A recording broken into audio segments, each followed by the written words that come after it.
Begins with Cameron Cope meeting a Marine Corps boot camp recruiter, eager to bring a change to his life.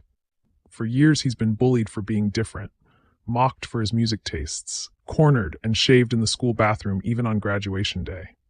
To Cope, he imagines himself split in two, the boy with his head shoved in the toilet, and the private self inside, who knows what he feels and who he is.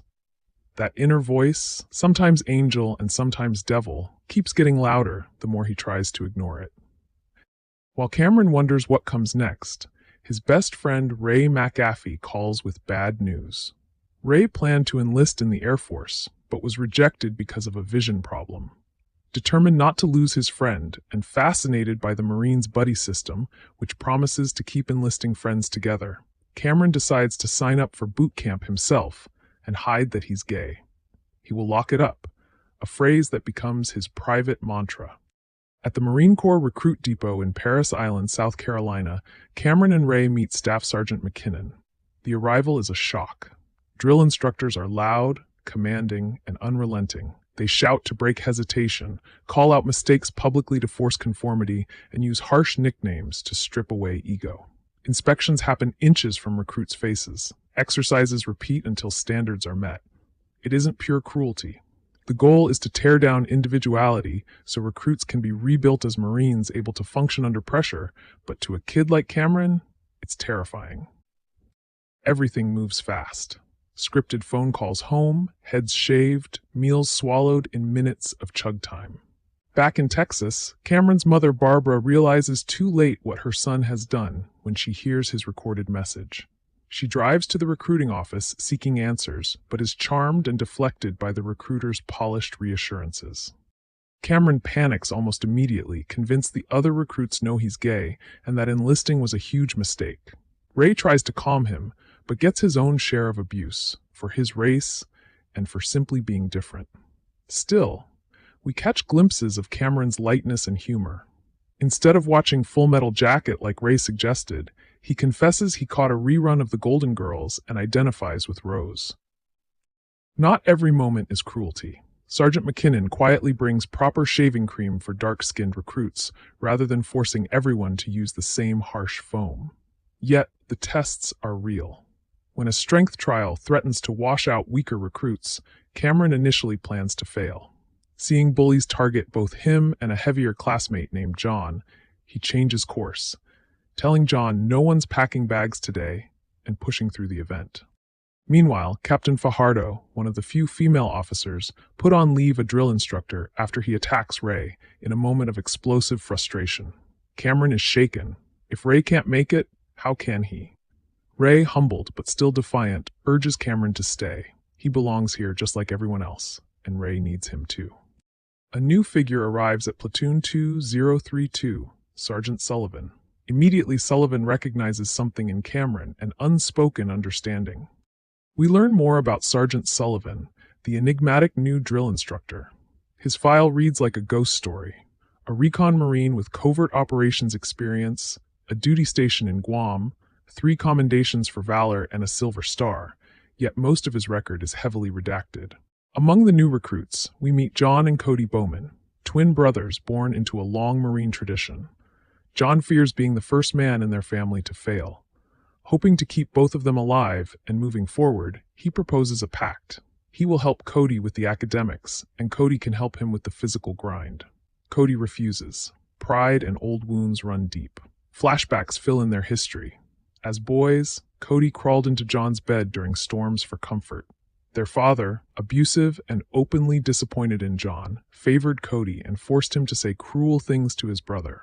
As teens, when John gained weight, their father beat Cody for failing to toughen him up, a warped way of turning brothers into rivals. Ray, meanwhile, is driven by a single obsession: to be Honor Man, the top recruit of the platoon, a title his father once held. He spars with Cameron, trying to give his friend an edge in combat drills, but Sullivan spots it instantly.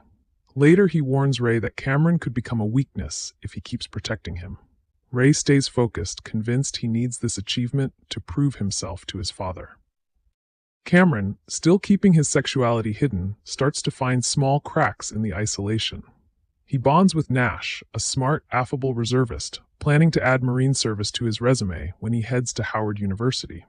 Nash senses something different about Cameron, but doesn't press. Cameron's attention to detail gets him a new role, scribe for the drill instructors. During fire watch duty, the bullying recruit Slovacek tries to humiliate him by refusing to switch shifts. Cameron remembers Sergeant McKinnon's early warning, "Only you can save your life," and steels himself. After confiding with his inner, he finally fights back. He wakes Slovacek by dumping a bucket of urine on him. The entire platoon is punished, but the act shifts the balance. For once, Cameron is seen not as prey, but as someone who can stand up to a bully. Even Sullivan takes quiet notice. The episode culminates in the obstacle course, a defining rite. Cameron moves well, as do the Bowman twins, Slovacek and Ray. The final test is the rope climb, pure exhaustion and willpower. Cameron makes it, Cody and Slovacek make it. Ray powers through, but John loses his grip and falls. The failure ripples. Sullivan demotes Ray from squad leader, citing not just John's performance, but also Ray's distracting glances and open cheering for Cameron throughout training. To Ray's shock, Sullivan names Cameron the new squad leader. The promotion lands with complicated weight. Cameron has fought every day just to keep his secret and survive. Now he's in a position of authority, recognized by a man who may quietly understand him, but also exposed to new scrutiny. Next, recruits study heroes of the Pacific, most notably Gunnery Sergeant John Basilone. In 1942, Basilone led 2 heavy machine gun sections through 72 straight hours of fighting. When his barrels overheated and no cooling water was left, he reportedly urinated on the guns to keep them firing. The story becomes a lesson in the Corps' prized traits: confidence, grit, and determination. For Cameron, those ideals still feel far away. He struggles with the small intimacies of communal life. Even something as simple as using the bathroom under watchful eyes is a battle. A shakeup comes when a new recruit, Santos, joins the platoon to fill the spot left by John Bowman. Santos quickly makes his ambitions clear. He needs new bootlaces, and as squad leader, Cameron quietly swaps his own to help. It's a small act of camaraderie that will matter later. Meanwhile, a subplot unfolds back home. The recruiter who signed Cameron up begins a casual relationship with Barbara, now working as a makeup seller.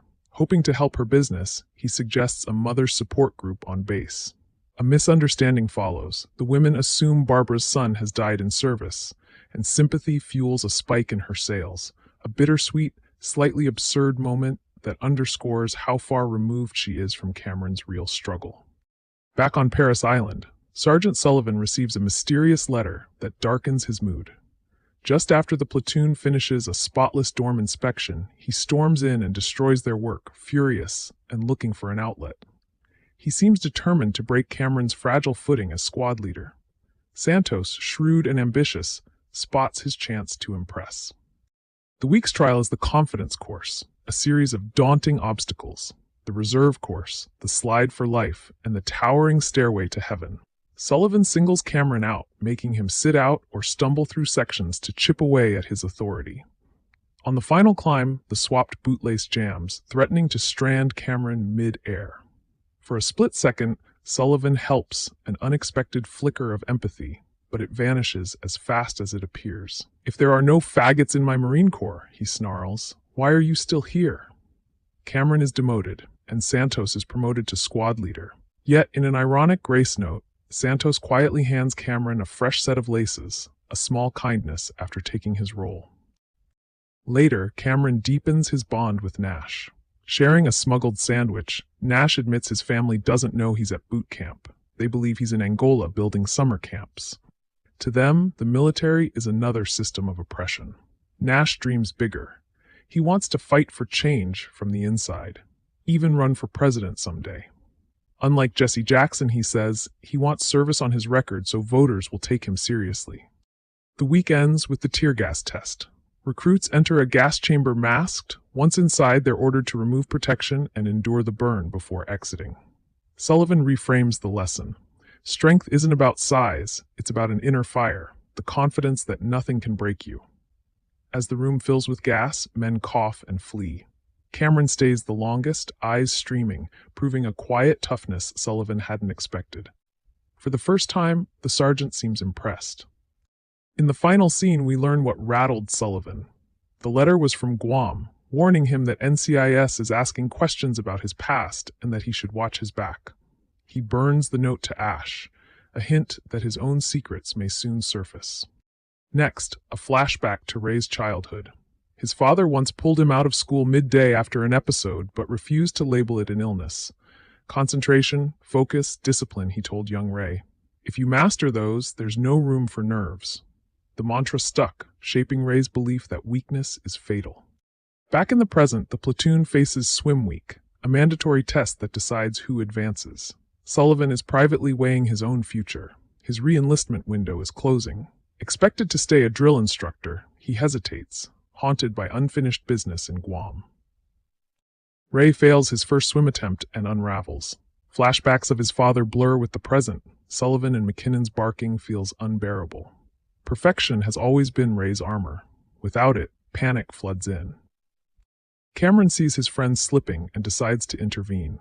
He concocts a rivalry prank to rally morale, steal their own toilet paper, blame the neighboring platoon, and spark a playful war. With Nash and Hicks, Cameron raids supplies and frames the other unit. When caught on watch, he takes the blame. Sullivan saw them that night, but said nothing, for now. Morale briefly rises, but the week turns harsh. Captain Fajardo conducts an inspection.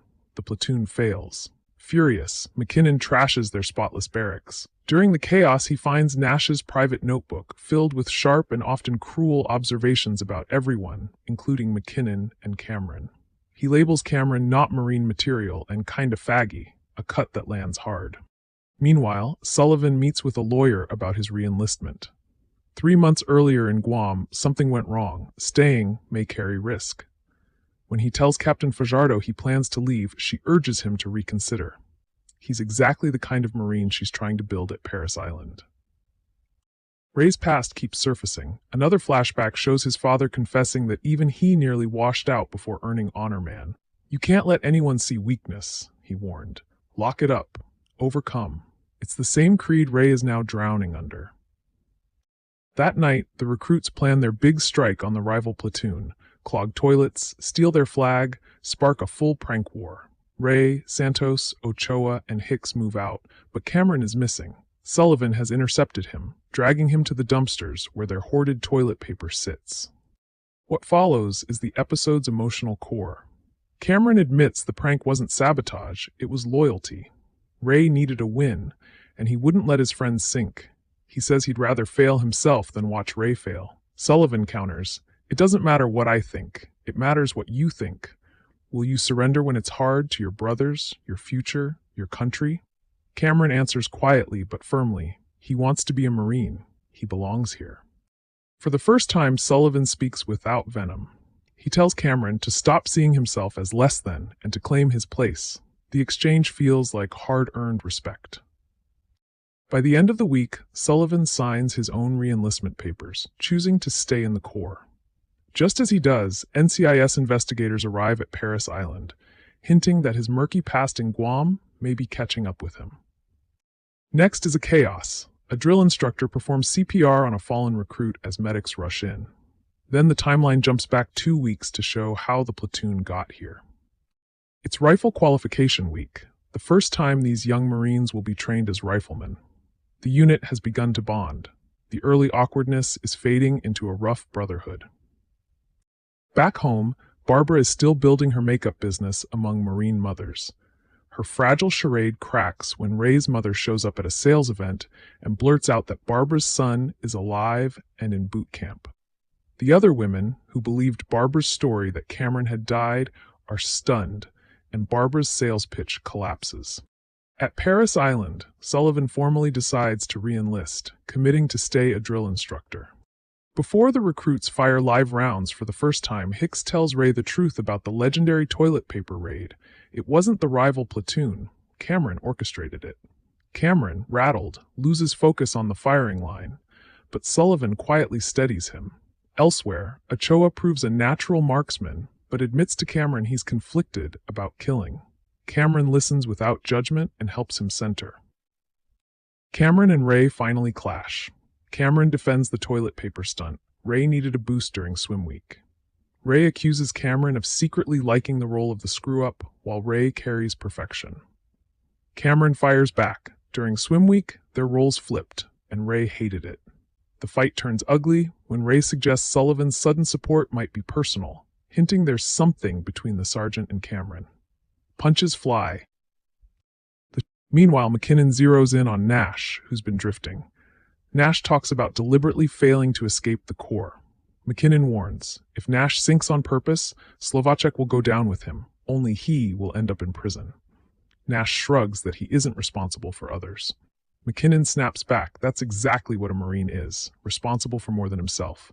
Nash has talent, but no commitment, ambition without sacrifice. McKinnon challenges him to face his real enemy, his own fear. Sullivan's past finally surfaces. NCIS calls him in about his time in Guam under Major Aaron Wilkinson, now investigated for misconduct and sodomy. Sullivan denies any relationship and insists he isn't homosexual. The moment is tense. We know the cryptic letter he burned was signed W. At the agent's request, Sullivan strips off his shirt to reveal a Semper Fi tattoo over his heart. Back on the range, Ochoa wins top marksman and earns the rare reward of a call home. Nash shoots well enough to stay, saving Slovacek's spot too. But when Ochoa phones, a man answers instead of his wife. Shaken, Ochoa barely has time to process before Howitt, a drill instructor, jokingly needles him about the call. Ochoa snaps, yelling, then suddenly collapsing. The platoon watches in horror as CPR begins, medics rush in, and the screen cuts to black. Word of Ochoa's sudden death spreads fast across Parris Island and mutates as it travels. Other platoons whisper half-truths and rumors. We get our first glimpses beyond Platoon 2032, a female training company grappling with its own hardships, and the unit where John Bowman was transferred after his fall. For 2032, the fragile brotherhood they'd built cracks. The loss has hollowed them out. Drill instructor Howitt is suspended pending review, but his shock is clear. Ochoa's death hasn't simply rolled off him the way so many tragedies do in the Corps. Sergeant McKinnon and Sullivan push the platoon to keep moving, yet it's obvious the recruits can't advance without first grieving. It's maintenance week, long hours of scrubbing and chores. Amid the monotony, Cameron and Ray finally reconcile. Ray admits the truth about his failed Air Force Academy dream. It wasn't bad eyesight, it was pressure. The drive to be perfect broke him. He had an episode he couldn't hide. Cameron is hurt. Why could Ray trust him with nothing but still expect Cameron to hold his own secret? Ray apologizes. Cameron, calmer now, says they're changing, and that's good. We're killing our old selves to become better ones. It hurts, but it's good. Meanwhile, Nash and Santos process Ochoa's death through anger. They blame race and systemic bias, pointing to Howitt's treatment. When the autopsy clears Howitt, citing a pre-existing heart condition Ochoa hadn't disclosed, the anger only deepens. The episode shifts to Sullivan's past, finally filling in his mystery. In Guam, he'd fallen in love with Major Aaron Wilkinson. They met secretly off base, exchanged I love you, and even got matching Semper Fi tattoos over their hearts. Wilkinson dreamed of living openly after service. Sullivan hesitated. A friend, Mitra, warned him. Rumors were spreading about Wilkinson being gay. Staying close would draw suspicion.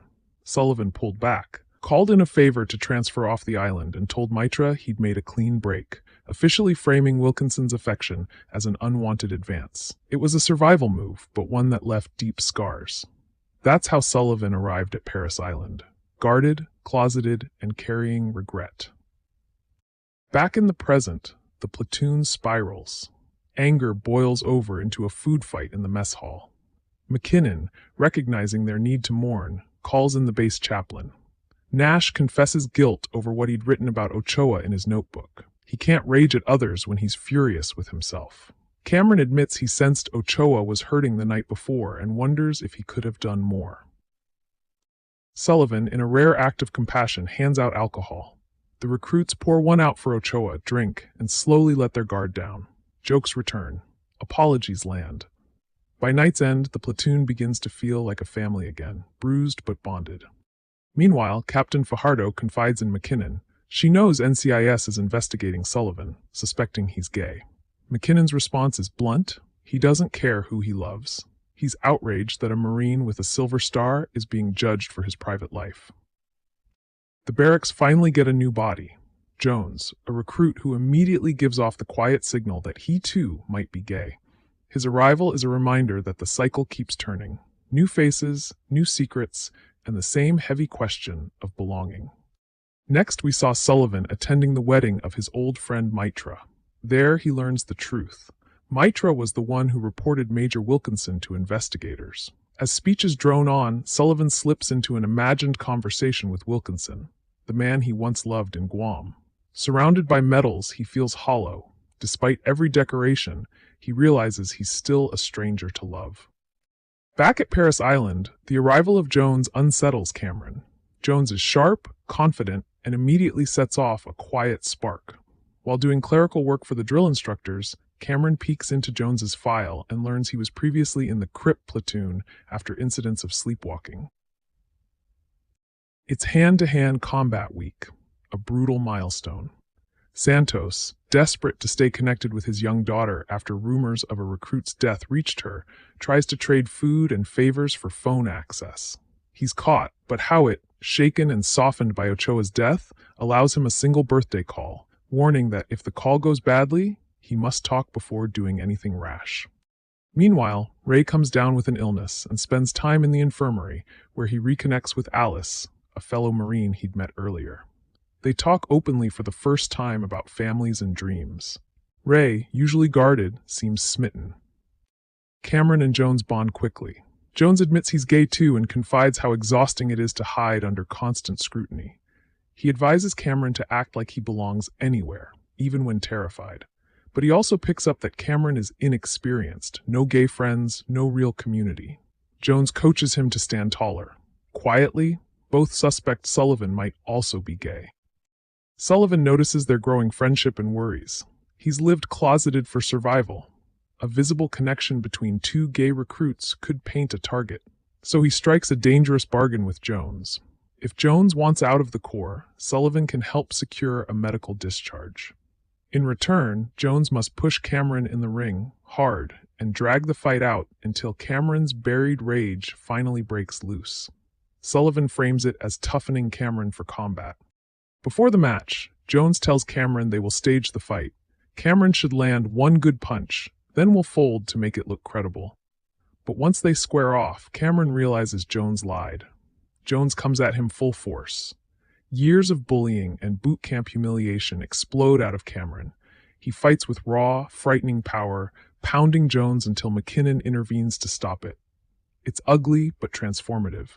Cameron discovers a violent resilience he didn't know he had. The fallout hits Sullivan. NCIS formally arrests and charges Wilkinson under the Uniform Code of Military Justice, targeting him for his relationship and alleged conduct unbecoming. Reeling, Sullivan drunkenly calls Captain Fajardo from a bar, confessing that the matching Semper Fi tattoos were what NCIS used to confirm his intimacy with Wilkinson. Fajardo promises to stand by him and rails at the injustice. A decorated Marine punished simply for who he loves. But Sullivan, drunk and unraveling, stumbles outside and assaults a civilian, his controlled facade finally cracking. Next, everything the recruits have learned puts to the test in the Crucible, a grueling 54-hour trial that combines every skill taught at boot camp. It's the last hurdle before earning the title Marine. Jones returns to training, and Sullivan pointedly pairs him with Cameron. Jones seems distracted, almost resigned.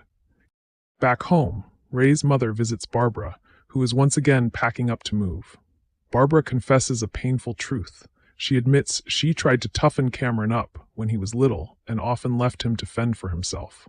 Ray's mother quietly tells her it's never too late to be the mother he needs. On the field, the Bowman twins learn their abusive father has died. They're offered leave to attend the funeral and then rejoin training with another platoon. Cody wants to go. John refuses, saying this is where he belongs and he won't honor the man who brutalized them. For the first time, Cody admits he needs his brother, but John stays. Elsewhere, Ray helps Santos hide a bad knee so he won't be dropped from training. Santos just wants to finish and maybe land a steady government job. Ray tapes and shields him quietly. While resting, Cameron and Jones overhear Sullivan and Captain Fajardo. Fajardo tells Sullivan the fallout from his drunken bar fight, in which he assaulted a civilian, is severe. Felony charges mean a dishonorable discharge and the end of his career. She urges him to fight, but Sullivan sounds finished. During the march, Santos begins to falter under his heavy pack. One by one, Nash and other recruits pull gear from his ruck, lightening the load until everyone shares the burden. Together they get Santos through the crucible, a simple, powerful moment of brotherhood. The same morning, Jones disappears, leaving his boots neatly outside the tent. Fearing he's sleepwalking into the swamp, Sullivan goes after him. Cameron and Ray follow, refusing to leave anyone behind. Fajardo radios an order for only Sullivan to continue, but Cameron disobeys. Cameron tells Ray he's got this now, proof of his growth, and goes on with Sullivan. During the search, Cameron opens up. He stayed to be like Sullivan, strong, unflinching. He shares his own story of hiding and surviving. Sullivan, between the lines, confirms Cameron's suspicion that he's gay too. Eventually they find Jones, disoriented but alive. Cameron escorts him to medical aid, then asks Fajardo's permission to finish the crucible. He arrives at the finish line to cheers from his platoon, earning the title Marine. Sullivan, humbled, tells Cameron his job was to prepare him, maybe too harshly at times, but everything came from wanting him ready. "You don't need me anymore," he says. When honors are handed out, Nash is named Honor Man. Ray, who once needed to be first, finally lets go of perfection and even earns a rare word of approval from his father. He also reconnects with Alice, who slips him her phone number. McKinnon proudly greets Nash's parents. Then comes a twist. Cameron is summoned to Captain Fajardo's office, where his mother waits. Barbara reveals a paperwork bombshell. She falsified Cameron's age on his kindergarten enrollment, which means his enlistment is legally invalid. She asks the Corps to release him. Cameron retreats into quiet reflection with his inner angel self, the voice that's guided him since childhood. He knows staying could mean slowly silencing that voice and losing the truest part of himself, just as the Corps broke Sullivan and nearly erased Jones. But he also sees how much he's grown. Stronger, braver, no longer the boy with his head shoved in a toilet. After sitting with that fear, he decides not to take the way out. He will stay and finish what he started, determined to hold on to his identity even as he earns the title Marine. Heartbroken but loving, Barbara signs the waiver, telling him that whatever he chooses, he will always be her son. That night, the newly minted Marines celebrate at a bar. Cameron and former bully Slovacek finally make peace. On a nearby TV, news breaks. Iraq has invaded Kuwait. President George H.W. Bush announces U.S. air and ground forces will deploy to Saudi Arabia. The question hangs, will this end the conflict or escalate into something worse? The series closes with a quiet tribute. In memory of Norman Lear.